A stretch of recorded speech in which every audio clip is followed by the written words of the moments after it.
Good evening, folks. It's good to be back. Today, we have a very interesting topic, not on the wellness and fitness aspect that I usually stick to.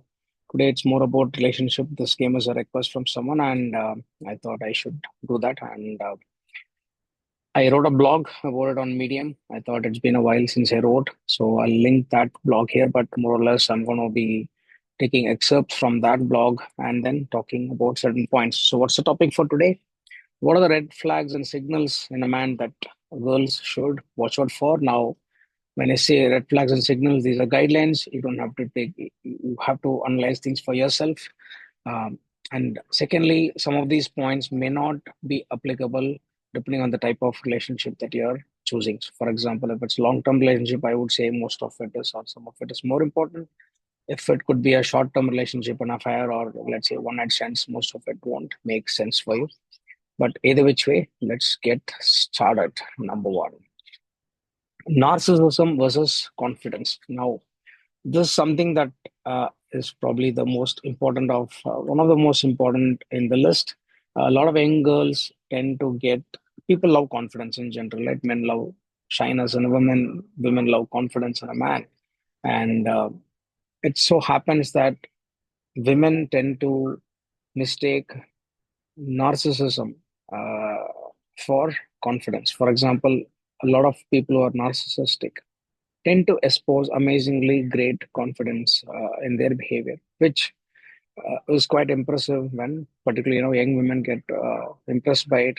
But then that's quite normal, right? Because it's the first sign of expression that you see in a man. You have to be very careful. There's a subtle difference in terms of fake confidence versus actual confidence.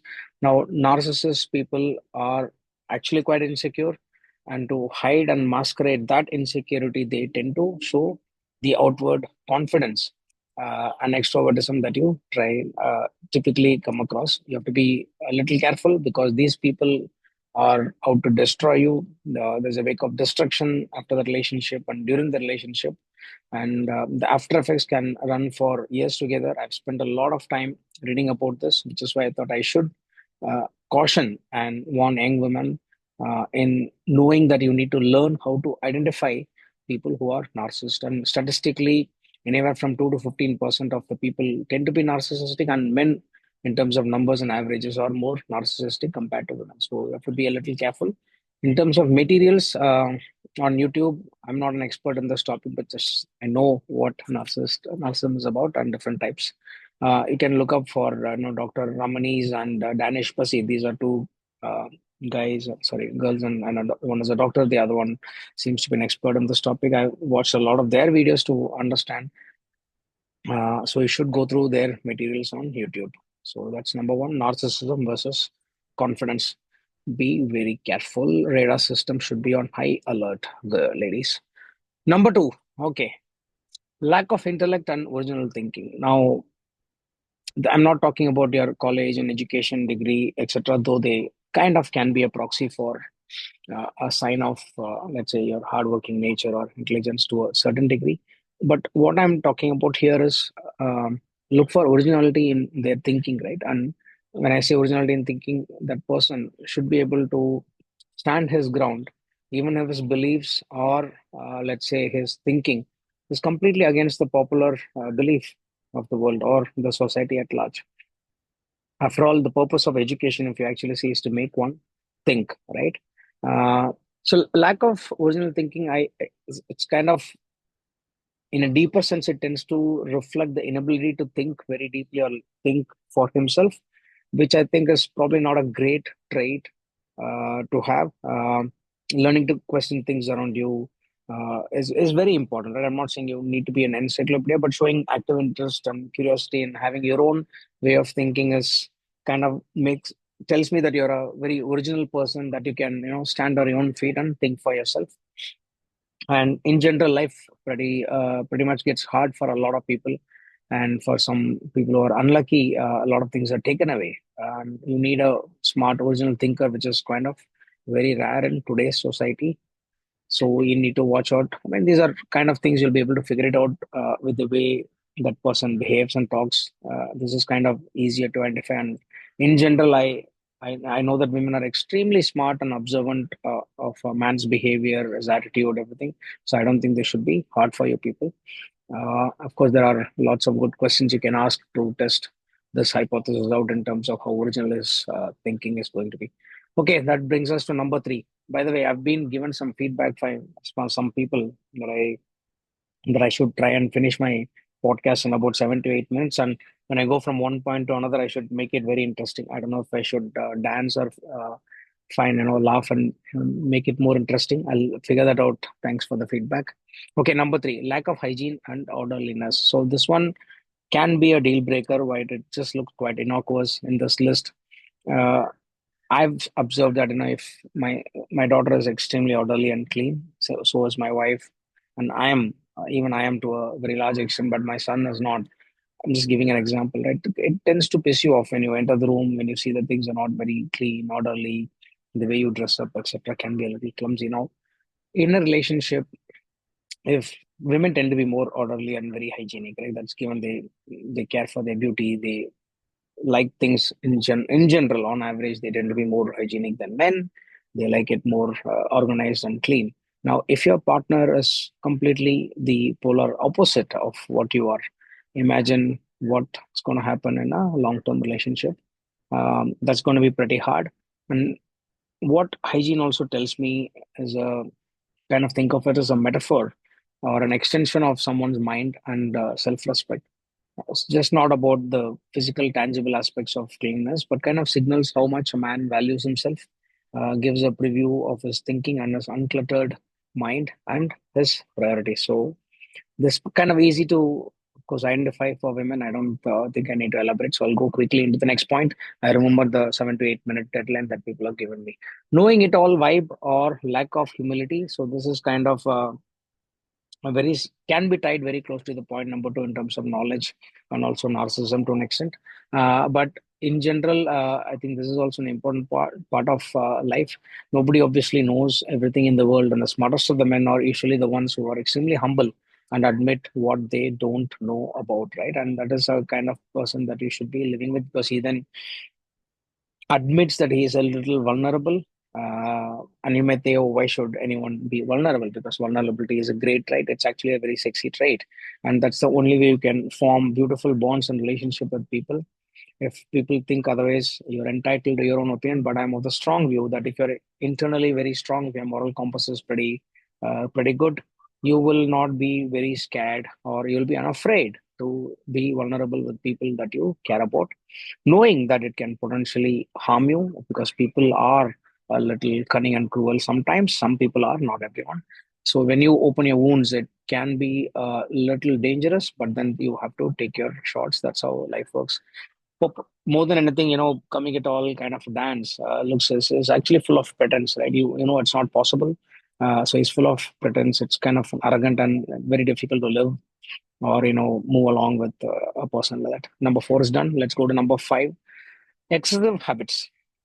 So it could be like alcohol, smoking, drugs, women, gambling, for example. So notice the word excessive. I'm not just discrediting anyone who has some of these habits. Most men have some of it, or at least one of it. Nobody is immune. But in general, if you live with someone who's showing excessive involvement in any of these things, that's a red flag. I don't have to go deeper into why that is, because it just shows that that person is addicted, his brain is a little damaged. And once it is damaged, it's very difficult to repair it. Getting back the parts of the brain that are physically damaged is non-reversible in most cases. It also shows that there's been significant impairment, even in terms of judgment, focus, decision making ability, learning, memory, restraints, and even behavioral aspects of it. So this is something that's again easy to identify. Maybe alcohol and smoking is drugs are easy to note. Women and gambling, men will try to hide it, but it's not impossible to find out. I think keep an eye out for it. If secretive behaviors, lying to you quite often, lying about where he is at that point in time, all of that, not picking the call for us together. So some of these things could be a good indicator of some kind of deceit in some form. Okay, cool. And in general, men are not good at hiding things, so it's kind of easy to find out, right? Come on, ladies, you can do better. Okay, number six. Lack of communication. So communication is the bedrock of any relationship. If you look at the 16 hours or 17 hours that a human is awake, communication is something that we do in all forms. In some form, you're either talking or you're listening or you're reading or you're writing. That's all we do. So this is extremely critical to a good relationship or even to a good, let's say, uh, growth in a company or teamwork, etc. Now you may say, oh, communication just means someone should open up and communicate, be very emotional or expressing thoughts. It When think of it as a package, right? uh, does does this person, is he able to express his thoughts very clearly? That's number one. uh, Half the people or even 90% of the people struggle to actually express what they have in mind in terms of words. Listen to people. You will actually see this in your office when people are doing a presentation on a new idea, or you will find in a social environment when you're partying with your friends or your family friends, etc. People will typically struggle to express even what they have. Now, I wouldn't say it's a deal breaker, but in general, you being communicative is very important for a marriage and a long term relationship. And more than the communication part, I want to again go a little deeper, peel the onion a little bit. So more than the words that someone says, people make mistakes while talking. I do it when I'm talking or doing this podcast, right? I make a lot of mistakes. That's part and parcel of uh, communication. Now, you have to be very clear. People are quite smart, right? They can sense the energy of a person. They can also think and sense why someone is trying to communicate these words. Usually there's an underlying intent, unless and until it's a kid who's trying to just get mama's attention. Most people have underlying intent behind which they speak something. Most of it is, some of it is premeditated, some of it is not. It could be instinctive, but in general, uh, the way a person talks and communicates and articulates gives a sneak peek preview of how his brain and mind in general is working. So dig for the intent behind those words, and that's what you should be looking for in a communication in a man. So that's number six. I'll quickly go to number seven: weak slash timid or lack of masculinity and stoicism. Now, I know there's a lot of BS going around about toxic masculinity and stuff like that, but nobody's able to define what that is. In my belief, I strongly believe that there's a lack of masculinity in today's world. Most men behave like women, and that's not a great thing in a relationship. A man has to take up leadership position. He has to learn how to be stoic. When I say stoicism, what is it, right? It's being steady and learning, knowing how to control your emotions or keeping a cool even in a situation that is kind of triggering panic. Staying virtuous no matter what life throws at you. And it's going to happen any which way, right? If you can master your emotions and the way you react to people, that's masculinity, that's stoicism. And this is something, it's not defined by the muscles and stuff that going to the gym. That I'm not coming into that aspect. That's very different. That's just the physical nature of it. But if a man knows how to be strong, how to remain calm in adversity, that's an excellent trait that you should look for. And I would say this is probably very very high up in your in the list, right? And one of the examples that I can see is my father. I have, to this day, I just don't recall him panicking, reacting emotionally to things, getting too angry. And a lot of, I mean, I've seen, being a son, and I still see it. I've seen him extremely stoic in terms of handling the life's challenges that is being thrown at him and his family. And that's the kind of man that you should be hoping to be if you're a man. And a woman should be looking up to such a man for sure. So that's on number seven. Number eight. This one is a little intricate, but I thought we should speak about it. Impact of, let's say, bad childhood or some trauma that someone carries from a bad childhood. Uh, Look, a lot of what you are in your 30s, 20s, anything is pretty much as a reflection of how your first 7, 8 years were. The ghost of childhood often shows up in adult relationships and the way anyone behaves. It's both for women and men, but of course, since we're talking about red flags in a man, I'm going to I had to touch upon this one. This is often overlooked. You just, people typically say, "Oh, I just like this guy. I don't really care about his background. I don't care about his relatives or his parents." Right? That's probably not a great preferred option for you, ladies. Don't do that. While you can't make out entirely, meet his parents. Look at how his relationship is with his parents when you bring it that up, or with his relatives or relatives, siblings, parents. Kind of know more than what you know at that point of, let's say, your dating lifestyle or your situationship, whatever you're going through. Things like, excessive love, lack of affection, lack of confidence, zero attention to him at a young age, let's say abandonment, neglect, or unstable, family environment, a fatherless home, for example, right? That's very high in this. It can cause real trauma for a child. So these are some factors that shapes how a man, what a man shapes into or grows into. Now, it may be, and these are issues that are difficult to solve. If a man has had some of these issues, and in those days people never went to the doctor or for any treatment, right, or psychologists, etc. But these are very difficult wounds. These are wounds that are difficult to heal. That's what I can say. I'm not saying you cannot marry such a man. Yes, you can, but then be prepared for some drama in life. But if you want to avoid that, look for a slightly more stable family. He should have enough respect for his friends, sisters, relatives, and parents. If a man has been level, he doesn't have too much of regret about how he grew up. He'll be able to figure that out, right? He talks positively, but yeah, I thought I should bring it up. That brings us to the last point: lack of number nine, lack of purpose or ambition. Right? Again, it's not a blocker. A lot of men have a good 9 to 5, 9 to 6 job. They take care of their wives, their children. They'll be a loyal, good husband. All that is great. Uh, it's not to say that you shouldn't marry such a man, otherwise, pretty much men won't be able to pass on their genes, right?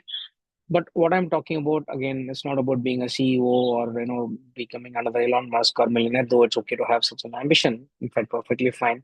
It shouldn't. I'm saying that it's not necessarily tied to money or status. So what am I talking about? A man should have something that lights him up, and it's okay if it's fine. If it changes over time, that's perfectly fine. But he should be someone who's enthusiastic about something that he doesn't like. It could be maybe fixing his bikes, cars, or playing a violin, learning a new instrument, learning a new language, or wanting to be a great father, or improving himself in terms of physique or grooming. It can be something, right? Some interest, gardening or learning pottery. There is always some buzz about that person, that he has a spark. When you see him, you see a lot of energy coming here and there, right?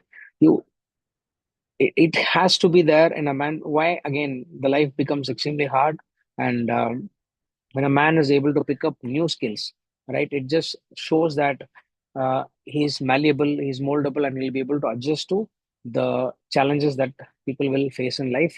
And in general, life is kind of becomes a little boring beyond a point, particularly in your late 30s and early 40s. It starts getting boring. And, these kind of purpose and ambitions bring a lot of excitement into people's life. So this kind of, in a way, you can say that it keeps the engine going, irrespective of the situation. So that's about the purpose. And again, purpose can be as small as possible, but there should be something, preferably not a blocker. But I thought I should bring it up. So that's about it. Small 9 points. I hope this was extremely useful for people. Maybe you're a girl in early 20s or late 20s. You're looking for a groom, looking for a long-term relationship.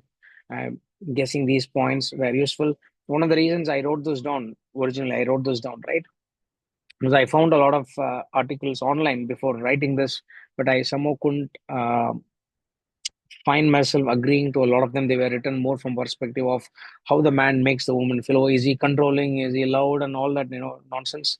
Uh, I mean, you can just, already girls' list is pretty long, and you can keep writing things about. But these are some points that I thought a girl should keep in mind when she is looking for a potential suitor. So, all the best. If you find this useful, share it with a friend who is looking for a potential partner in life. And in general, if you like this, share a comment, drop in a comment, or share with your friends. And thank you. I'll see you soon with our next topic that's going to be on men's grooming. See you soon. Bye. Good day.